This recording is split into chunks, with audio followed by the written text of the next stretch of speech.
모처럼 모이니까 좋습니다. 흐뭇합니다. 우리가 흐뭇하니 하나님께서도 기뻐하실 줄 믿습니다. 제가 늦은 나이에 미국 유학을 갔습니다. 미국 샌프란시스코 신학대학이라는 데를 갔는데 말이 유학이지 교수가 강의하는 거 알아듣지도 못하겠고 내가 영어를 하는데 미국 사람들이 또 못 알아들어요. 유학이라도 할 거 없고 헤매다가 왔지요. 도서실에 갔더니 도서실 책 중에 더 체인지 이런 제목의 책이 있었습니다. 더 체인지. 체인지란 말은 변화라는 말인데 거기에 정관사 더를 붙여서 책 이름이 변화 이런 책이어서 제목이 눈에 띄어서 뽑아봤더니 딴 게 아니고 주역을 영어로 번역한 것이 더 체인지였습니다. 우리는 주역 그러면은 말만 들었지 내용을 잘 모르기 쉬운데 주역이 영어로는 더 체인지 변화입니다. 대학 시절에 내 친구 아버지가 한학에 깊이가 있으시고 주역을 평생토록 연구하신 분이어서 내가 그 집에 놀러 갔을 때 한번 물었습니다. 어르신네, 주역을 깊이 연구하신 어른이시라는데 이 나라의 장래가 어떨까요? 내가 그렇게 물었더니 그 어른이 눈을 감고 한참 손에서 뭘 만지작 하시더니 딱 한마디 하셨습니다. 기독교가 득세할 운세네. 앞으로 기독교가 득세할 운세다. 내가 그래서 그 말이 잊혀지질 않습니다. 지금 우리 시대는 시대 정신이 변합니다. 변화의 시대입니다. 변화의 시대에 변하지 못하고 제자리 걸음하는 단체는 종교든 정치든 교육이든 기업이든 변화의 시대에 변하지 못하고 제자리 걸음하면은 벌써 쇠퇴할 수밖에 없습니다. 21세기 변화의 시대, 변화의 특징은 크게 네 가지입니다. 첫째는 아날로그 시대에서 디지털 시대로 변합니다. 여러분, 우리 한국인에게는 이 시대의 변화가 체질에 맞습니다. 아날로그 시대는 그 국민성, 네이셔널 캐릭터, 국민성이 일본 사람에게 아날로그 시대, 농경문화, 집단주의 적합합니다. 21세기 디지털 시대는 한국인의 국민성의 체질에 딱 맞습니다. 속도, 변화, 이런 기상이 한국인의 기질에 아주 적합합니다. 한국인이 다시 한번 단군일에 한번 뜰 수 있는 기회가 온 겁니다. 이런 시대를 주도하는 교회가 돼야 되는데 우리 개신교 역사가 130여 년 역사에서 초기에는 그 역할을 잘 감당했는데 지금 와서 교회가 침체된 감이 있습니다. 다시 교회가 새로워져야 될 때입니다. 우리 변화의 시대의 세 번째는 3차 산업혁명에서 4차 산업혁명 시대로 변화되고 있다. 그 말을 요즘 이 기업계나 학문하는 사람들은 일상 용어로 씁니다. 4차 산업시대로 변합니다. 3차 산업시대는 자본, 기술이 중요한데 4차 산업시대에는 창조성, 상상력이 중요해집니다. 우리 크리스찬들이 왜 유리하냐? 성령 받으면 뭐이 달라지느냐? 아침에 새벽 기도하고 저녁에 찬양으로 끝내고 성경 말씀으로 우리 심신이 새로워지는 사람들이 세상 사람들보다 앞설 수밖에 없습니다.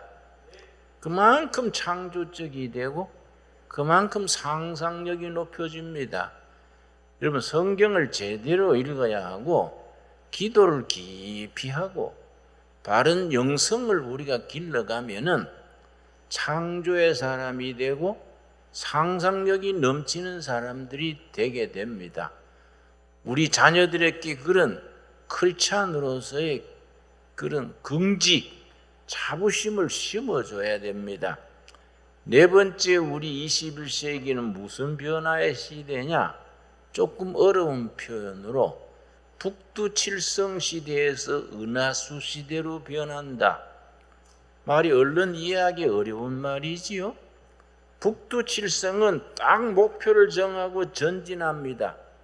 뱃사람들이 운전하면서 지리를 그 넓은 바다에서 어떻게 목표를 찾습니까? 북두칠성을 바라보고 배를 운전합니다. 그런데 지금은 북두칠성 시대가 아닙니다. 한 방향으로 100명이 나가면 등수가 전해지기 마련입니다. 1등에서 100등까지 그렇게 나갑니다. 은하수 시대는 다 1등입니다. 그 은하수 넓은 별자리 속에 은하수 시대는 각자 제 길을 갑니다. 나는 고등학교 때에 그렇게 착실하지를 못해서 좀 삐딱해서 공부하기가 싫어서 무전여행을 나갔습니다. 위에 주머니에 칫솔 하나 꽂고 무전여행을 나가서 1년 반 동안 저 여수로 순천으로 진해로 다니다가 1년 반 만에 돌아왔는데 1년 반 만에 돌아오니까 내 친구들은 벌써 대학생이 됐더라고요. 그래 내가 뒤처진 거이죠. 1년 반 동안 공부하고 안 하고 돌아다녔으니까. 근데 지금 가만 돌아보면 참 그때 내가 잘했다. 교실에 앉아서 받아쓰기나 하고 노트 공부했으면은 내가 그 자리에 별로 발전을 했겠냐. 내 친구들 노트 공부할 동안 나는 1년 반 동안 삼천리 유람을 하면서 바늘 장사도 하고 동동구리무 장사도 하고 농촌에 가서 일도 하고 그러면서 세상 경험하느라고 상상력이 넓어진 것이 아닌가. 내가 지금 거기에 대해서 굉장히 감사하게 생각합니다. 그러나 학생들한테 모범생 되려고 그러지 마라. 모범생 되는 거는 북두칠성 시대다. 지금은 은하수 시대다. 자기가 자기 길을 가는 거이다. 은하수 시대에는 학생이 100명이면 각자 자기 특성대로 자기 길을 가면은 1등이 100명 나옵니다. 안 그렇습니까? 전부 한 자리에 줄 세우면 1등이 한 명밖에 없지요. 등수가 정해지기 마련이지요. 99등, 100등이 나오기 마련입니다. 은하수 시대는 다릅니다. 자기 개성을 가지고 창조성을 가지고 상상력을 가지고 자기 인생 자기가 살면은 100명이면 다 1등입니다. 다 1등. 100명 1등 나오는 겁니다. 이런 시대의 변화에 교회는 변화를 수용하고 앞장설 수 있어야 됩니다. 여러분, 지금 변화의 시대의 상징적인 물건이 이 스마트폰입니다. 스마트폰. 내가 일부러 들고 나왔습니다. 여러분, 스마트폰 처음 나올 때 사람들이 아주 이건 중독되고 이건 사람 버리는 기다. 부모들도 자녀들을 못하게 했습니다. 지금은 시대가 변해서 우리 대한민국만 해도 하루에 스마트폰에 접속하는 사람이 3,300만입니다. 하루에 전 세계에서 스마트폰을 가지고 활용하는 사람이 40억입니다. 시대의 변화입니다. 그래서 스마트폰을 그냥 도구로 보지 않습니다. 뭐라고 말하느냐면은 오장육부가 있는데 5장 7부라고 그럽니다. 5장 6부에 더하기 스마트폰 합쳐서 몸의 장기의 일부다. 몸에 위장이 있고 간이 있듯이 스마트폰도 몸의 하나의 장기다. 그래서 여러분의 책을 한 권 소개하겠습니다. 꼭 우리 둘의 가족들은 물론 성경을 열심히 읽어야 되고 그 시대에 중요한 책을 읽어야 됩니다. 포노사피엔스라는 책이 있습니다. 포노사피엔스. 본래 호모사피엔스란 말인데 사피엔스는 슬기롭다는 얘기입니다. 현생 인류를 호모사피엔스, 슬기로운 인간 이렇게 부릅니다. 그 말을 바꾸어서 스마트폰의 폰을 바꾸어서 포노사피엔스, 서점에 가면 지금 베스트셀러로 팔고 있습니다. 포노사피엔스, 이 스마트폰이 세계를 사고방식을 어떻게 바꾸는가. 여러분, 내가 말하고 싶은 것은 교회가 제자리 걸음하면서 이런 시대를 변화에 발맞추고 이끌어 나가야지 시대에 뒤처져 가지고 안방 구석에 밀리면 안 됩니다. 시대를 앞질러 나가는 교회가 돼야 되지 않겠습니까? 다 아멘 하시지요?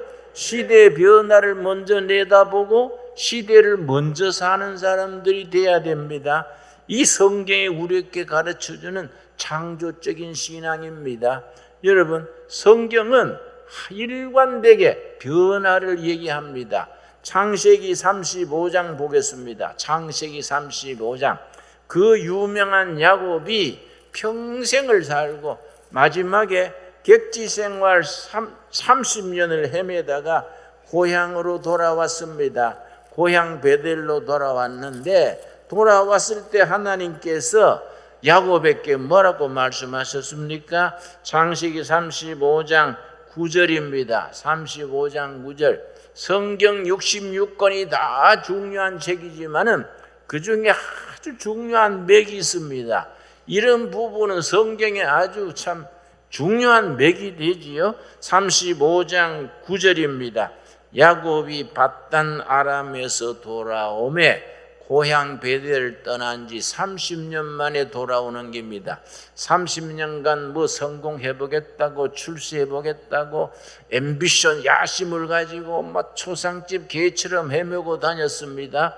30년 만에 빈손 들고 돌아오는 겁니다. 30년 만에 떠났던 고향으로 다 털고 고향으로 돌아왔는데 하나님이 다시 야곱에게 나타나서 그에게 복을 주시고 하나님께서 야곱이 세상적인 야심, 세상적인 앰비션을 가지고 헤맬 때는 가만히 두셨다가 30년 만에 베델로 오니까 하나님이 예비하고 계시던 복을 주셨습니다. 야곱이 돌아오매 복을 주시고 여러분 2021년에는 다른 거 다 제치고 하나님의 품으로 돌아오는 해가 될 수 있게 되기를 바랍니다. 개인도 그렇고 여러분 가정도 그러하고 우리 교회도 그러합니다. 자 10절입니다. 10절.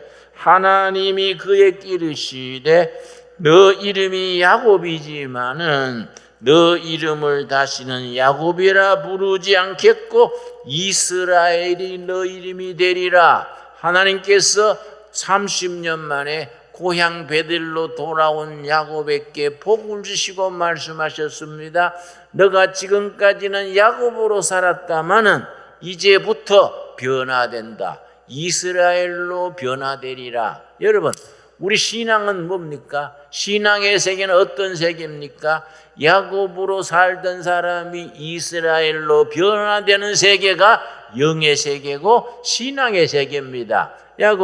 야곱은 어떤 사람이고 이스라엘은 어떤 사람입니까? 야곱은 육의 사람, 땅의 사람, 세상 사람입니다. 이스라엘은 어떤 사람입니까? 하늘의 사람, 영의 사람, 하나님의 사람입니다. 여러분, 야곱이 이스라엘로 육적인 삶이 영적인 삶으로 변화되는 역사, 이 신앙의 역사고 신앙인이 겪는 기적의 역사입니다. 신약의 마찬가지입니다. 요한복음 1장 42절 한번 찾겠습니다. 우리 천천히 같이 찾겠습니다. 요한복음 1장 42절 말씀. 성경은 신약 구약을 막론하고 창세기에서 요한계시록까지 일관되게 변화를 얘기합니다. 1장 42절 말씀. 시몬이 예수님을 처음 만날 때 얘기입니다. 시몬 베드로가 예수님을 처음 만났을 때에 예수님께서 베드로를 보시고 말씀하셨습니다. 42절. 데리고 예수께로 오니 베드로의 형제 안드레가 예수님을 먼저 만나보고 자기 형제 베드로를 시몬을 예수님께로 데려왔습니다. 데리고 예수께로 오니 예수께서 보시고 이르시되 너가 요한의 아들 시몬이니. 예수님 만나기 전까지는 이름이 뭐라 했습니까? 시몬입니다. 너가 요한의 아들 시몬이니. 장차 미래입니다. 미래는 게바라 하리라 하시니라. 게바는 번적하면 베드로라. 너가 지금까지는 요한의 아들 시몬으로 살았다. 장차 미래는 베드로로 변화되리라. 여러분, 다시 말씀드립니다. 신앙의 세계는, 영의 세계는 어떤 세계입니까? 시몬이 베드로로 변화되는 세계입니다. 야곱이 이스라엘로 변화되는 세계입니다. 육의 사람이 영의 사람으로, 땅의 사람이 하늘의 사람으로 변화되는 것이 신앙의 세계입니다. 바울도 마찬가지 아닙니까? 예수님을 핍박하던 사울입니다. 사울이 저 시리아 수도 다마스커스로 가는 길 위에서 예수님을 만나서 사울이 바울로 변화가 됐습니다. 여러분, 신앙의 세계는 그런 변화의 역사입니다. 요한복음 2장에 위대한 변화가 있습니다. 요한복음 2장 다 같이 찾겠습니다. 요한복음의 이적 기사가 7번 나옵니다. 요한복음에 나오는 7가지 이적 중에 맨 첫 번째 나오는 이적이 요한복음 2장에 나오는 가나 혼인잔치에서 물이 포도주로 변화되는 역사입니다. 2장 1절. 사흘째 되던 날 갈릴리 가나에 혼례가 있어 예수의 어머니도 거기 계시고 예수와 그 제자들도 혼례 청함을 받았더니 가나안 마을에 혼인잔치가 있었습니다. 예수님의 어머니와 12제자가 초청을 받았습니다. 근데 잔치집에 포도주가 떨어졌습니다. 우리 시골로 말하면 잔치집에 막걸리가 떨어진 거이지요. 막걸리 떨어지면 잔치가 아주 어려워지지요. 그런데 막걸리가 떨어졌다가 포도주가 떨어졌다고 예수님의 어머니 마리아 어머니께서 아들에게 이 댁에 포도주가 떨어졌다. 네가 어떻게 해봐라. 벌써 어머니는 아들을 아는 거이지요. 예수님께서 어떻게 했습니까? 7절 말씀. 예수는 그들에게 이르시되 항아리에 물을 채우라 하신즉 아기까지 채우니 이제는 떠서 연회장에게 갖다 주라 하시며 갖다 주었더니 9절. 연회장은 물로 된 포도주를 맛보고. 여러분, 예수님이 요한복음에 나오는 7가지 이적 중에서 첫 번째 이적이 물을 포도주로 변화시킨 이적입니다. 대단히 영적 의미가 있습니다. 여러분, 물은 놔두면 썩어버립니다. 포도주는 두면 둘수록 값이 나갑니다. 영적인 세계는 물이 포도주로 변화되는 세계, 시몬이 베드로로 변화되는 세계, 야곱이 이스라엘로 변화되는 세계입니다. 여러분, 세상은 변하는데 교회가 제자리에서 변하지 않으면 그런 교회는 세상을 이끌어가지 못하고 세상에서 뒤처질 수밖에 없습니다. 여러분, 목사가 되고 장로가 되고 당회, 총회, 노회 해놓고서는 세상에서 자꾸 뒤처지는 감이 있습니다. 저는 가끔 현역에 있을 때에 노회나 가보면은 내가 참 마음이 답답할 때가 있습니다. 노회가 운영을 하는데 너무 진부해요. 쓸데없는 걸 법이 욕하고 뭐 얘기를 했었고, 나는 노회가 너무 지루해서 삼국지 소설 가가지고 한참 보다가 오고 그랬습니다. 노회가 교회가 너무 진부해요. 세상은 날로 변화를 향해서 나아가는데 교회는 제자리 걸으면서 옛날 얘기하고 있습니다. 그러면 세상에서 뒤처지지요. 교회는 시몬이 베드로로, 야곱이 이스라엘로, 물이 포도주로 변화가 되는 역사가, 그 복음 사건이 일어나야 되는데 우리 교회는 그렇지 못합니다. 여러분, 이번에 코로나19 중국 폐렴 이런 거는 우리가 깊이 영적으로 받아들여야 됩니다. 이런 기회에 우리가 변화돼야 됩니다. 하나님께서 우리에게 변화되라는 도전으로 받아들여야 됩니다.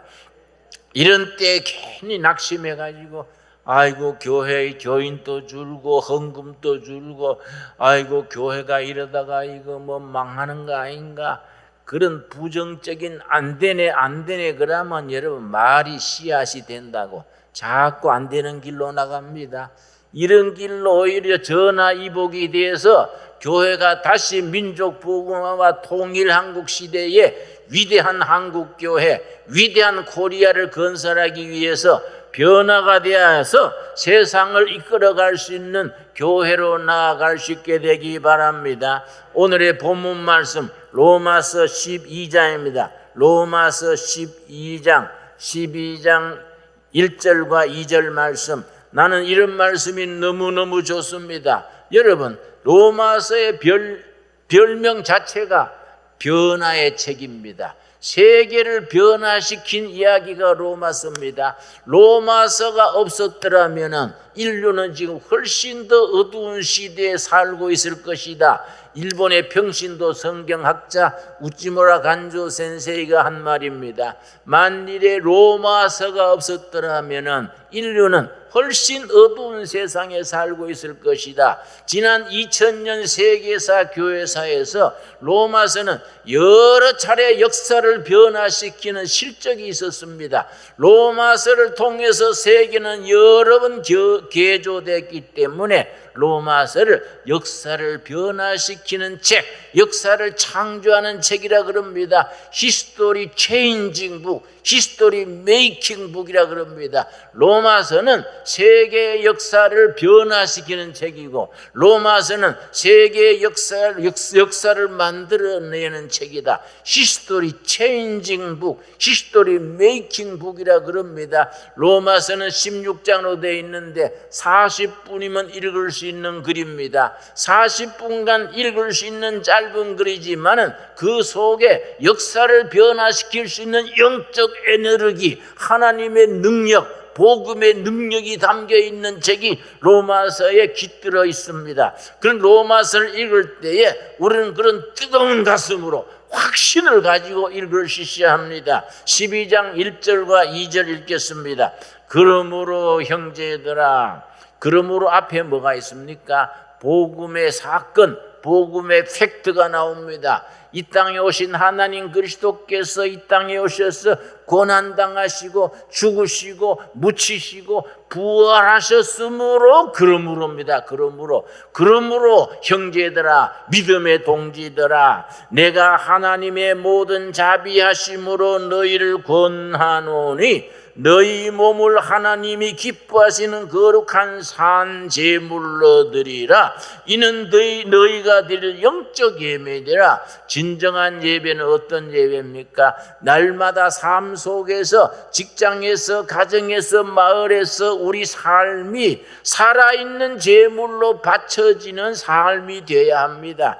오늘 산 제물로 드려라. 여러분, 구약시대에는 제사를 드릴 때에 송아지든 양이든 염소든 심지어 비둘기까지 죽여서 그 각을 떠서 제단에 바쳤습니다. 죽은 제물로 바쳤습니다. 그러나 이 은혜 시대에는 죽은 제물로 바치는 제사는 지나갔다. 죽은 제사는 예수님이 십자가에 죽으심으로 끝장났다. 이제부터 제사는 살아있는 제물로 바쳐지는 거이다. 산 제물입니다. 제물이 영어로 sacrifice입니다.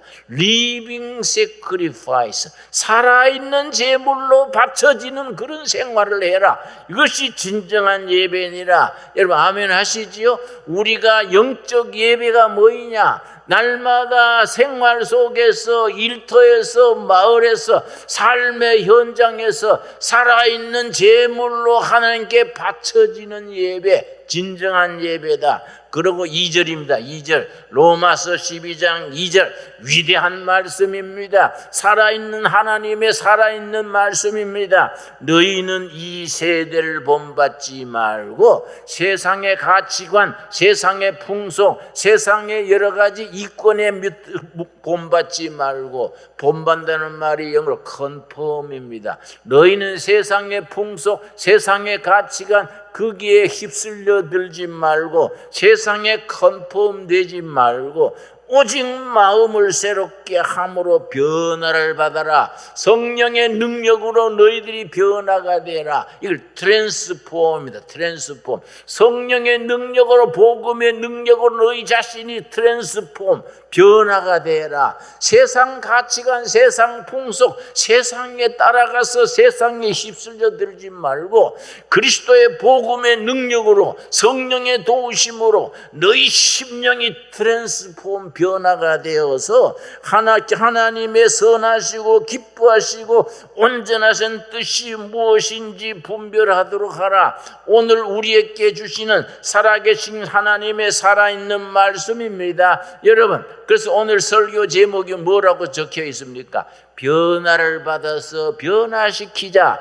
그리스도 안에서 우리 심령이, 우리 영혼이 변화가 돼서 야곱이 이스라엘로 변화되듯이, 시몬이 베드로로 변화가 되듯이, 사울이 바울로 변화가 되듯이, 물이 포도주로 변화가 되듯이 우리가 변화가 되어서, 우리가 먼저 죄 많고 한 많고 상처 많고 원망 많던 모든 지난날의 세월을 십자가 밑에 내려놓고 그리스도의 복음의 능력 안에서 변화가 되어서, 트랜스폼 되어서 세상을 변화시키는 삶을 살아라. 하나님의 명령입니다. 여러분, 하나님께서 우리에게 주시는 명령입니다. 너 오직 마음을 새롭게 함으로 변화를 받아서 복음의 능력, 그리스도의 말씀으로, 성령의 은혜로 우리가 심령이, 삶이, 습관이 변화가 되어서 죄 많고 탈 많고 한 많은 세상을 변화시키는 일에 나서라. 살아계신 하나님의 주시는 위대한 말씀으로 받을 수 있게 되길 바랍니다. 그렇게 변화된 사람이 역사가 로마서 13장에 나옵니다. 우리 역사상에, 기독교 2000년 역사에 한 사람이 로마서 13장의 말씀으로 변화됨으로써 그 시대 정신을, 세계를 변화시켰던 얘기가 나옵니다. 로마서 13장 11절에서 14절입니다.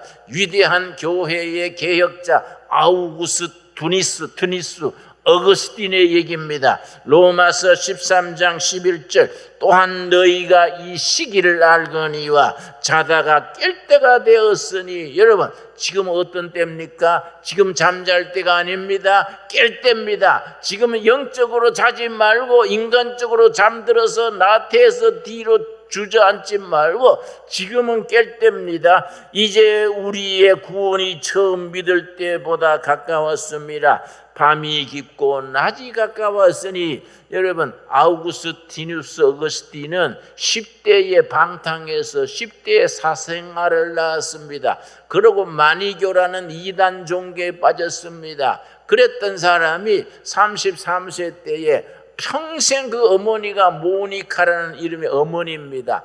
아들의 회심을 위해서 평생 기도했습니다. 그 아들이 총명하고 참 똑똑한 아들이 곁길로 나가고 방탕을 하고 이단에 빠지고 하니까 어머니가 늘 기도 생활을 했습니다. 그 어머니가 기도하시다가 소천하셨는데 어머니가 돌아가신 얘기를 듣고 장례식에 참석하러 고향으로 가는 도중에 어떤 성당 마당에서 쉬게 됐습니다. 그때 하나님의 음성을 들었습니다. 수도원 담 밖에서 아이들이 노래하면서 들고 읽어라, 들고 읽어라. 아이들이 노는 소리가 하나님의 음성으로 들렸습니다. 들고 읽어라. 옆에 보니까 수도사들이 읽다가 놓은 성경이 있었습니다. 성경을 펼쳤는데 로마서 13장 12절에서 14절 말씀이 눈에 들어왔습니다. 이 말씀이 큰 쇠몽둥이처럼 자기의 심령을 쳤습니다. 여러분 12절 밤이 깊고 낮이 가까웠으니 그러므로 우리가 어두움의 일을 벗고 빛의 갑옷을 입자. 오늘 우리에게 주시는 말씀으로 아멘으로 받을 수 있게 되기를 바랍니다. 정욕의 옷, 세상의 옷, 육신의 옷, 어두움의 옷을 벗어버리고 그리스도의 옷, 생명의 옷, 희망의 옷으로 갈아입을 수 있게 되기 바랍니다. 13절 낮에와 같이 단정히 행하고 방탕하거나 술 취하지 말며 음란하거나 호색하지 말며 다투거나 시기하지 말고 14절 결론입니다. 이 말씀에 아우구스티누스 청년 시절에 그렇게 방황하던 아우구스티누스의 영혼이 변화가 됐습니다. 한 사람이 변화되니까 그 시대가 변화됐습니다. 역사를 변화시켰습니다. 그래서 로마서는 역사를 변화시키는 위대한 책 로마서라고 말하게 됩니다. 14절 말씀 우리 한번 같이 읽겠습니다. 오직 주 예수 그리스도로 옷 입고 정욕을 위하여 육신의 일을 도모하지 말라. 오늘 우리에게 주시는 말씀으로 받을 수 있게 되기를 바랍니다. 우리가 지난 날은 육신의 옷을 입고 정욕의 옷을 입고 어두움의 옷, 세상의 옷을 입고 살았다면은 2021년 올해부터는 그리스도로 옷을 입고 복음의 옷을 입고 희망의 옷을 입고 세상을 변화시키는데 헌신하여 쓰임받는 우리 개인, 우리 교회, 우리 성도들의 삶이 되기를 바랍니다. 다시 한번 오늘 설교의 주제를 말씀드립니다. 변화되어서 변화시키자. 세상에 살지라도 세상에 휩쓸려 들어서 세상의 컨폼, 세상의 가치관, 세상의 생각을 따르지 말고 세상을 따라가지 말고 그리스도의 복음으로 마음을 새롭게 함으로 변화가 되어서 심령이 트랜스폼이 되어서 세상을 변화시키는 일에 하나님의 뜻을 분별하도록 하라. 우리에게 주신 살아계신 하나님의 말씀으로 아멘으로 받을 수 있게 되기 바랍니다. 기도하겠습니다. 주님 은혜를 감사드립니다. 이 시대는 변화합니다. 변화한 시대에 우리는 주저앉아 있지 말게 하여 주시옵소서. 잠들어 있지 말게 하여 주시옵소서. 환경을 탓하고 사람을 탓하고 수위를 탓하면서 제자리에서 불평하고 불만하고 우울하게 살아가는 어리석은 자들이 되지 말게 하여 주시옵소서. 지금은 자다가 깰 때라 하였습니다. 믿습니다. 이 세상의 풍속에 휩쓸려 들지 말고 세상을 짝하지 말고 세상에 살지라도 마음을 새롭게 함으로 복음의 능력으로 변화를 받아 세상을 변화시킬 수 있는 하나님의 뜻을 분별할 수 있게 하여 주시옵소서. 예수님 이름 받들어 기도드렸사옵나이다. 아멘.